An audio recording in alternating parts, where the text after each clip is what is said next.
Hello friends and neighbors! Sa today's vlog, gumawa tayo ng palamig. Dahil mainit dito sa Las Vegas, naisip ko pong gumawa ng jelly or gelatin with other ingredients or flavors. So ayan po, hindi ko na po pinakita sa inyo, but it's easy. You just boil 2 cups of water and you just add cold water.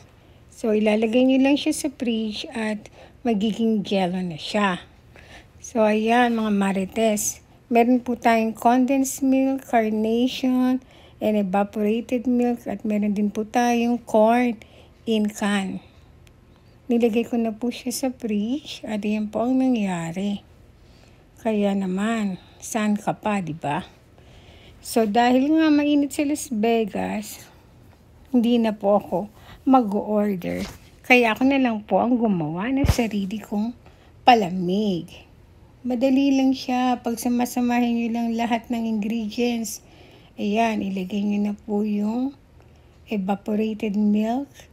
And then after that, yung condensed milk. Hindi na po ninyo lalagyan yan ng sugar. Dahil matamis na siya.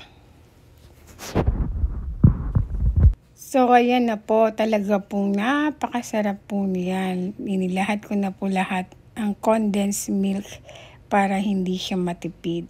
Siyempre, alam niyo malimit akong mag-order online ng mga pagkain. Pero naisip ko, marami naman kaming pagkain ngayon. Maraming naka-stock. Naisip ko na lang, gumawa na lang ako ng sarili kong palamig. Kaya ayan, tingnan nyo naman, di ba? Napakasarap sa panahon na mainit dito sa Las Vegas. By the way, month of June, July ay mainit po dito sa Las Vegas. Kaya kailangan lagi po kayong may palamig sa bahay.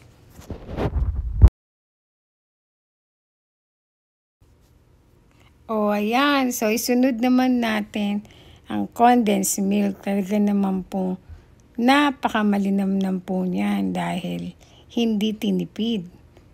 Inilahat ko na po rin ang laman ng condensed milk. So, depende po yan sa inyo. Pwede rin naman na hindi nyo nalagyan ng condensed milk at hindi nyo nalagyan ng sugar. After po niyan, ay hahaluin lang ninyo ng hahaluin. And then, tikman din ninyo kapag marami na siyang malamig na siya, pwede nyo na pong kainin. Ilagay nyo lang siya sa fridge ng ilang oras at ready to eat na po yan. Yan ang ating vlog today. Don't forget to like, share, and subscribe to my YouTube channel. God bless you. Nilagyan ko rin po siya ng banana. Pwede nyo rin siyang lagyan ng iba pang mga fruits. Depende yan sa inyo, mga marites. Kaya naman, di ba?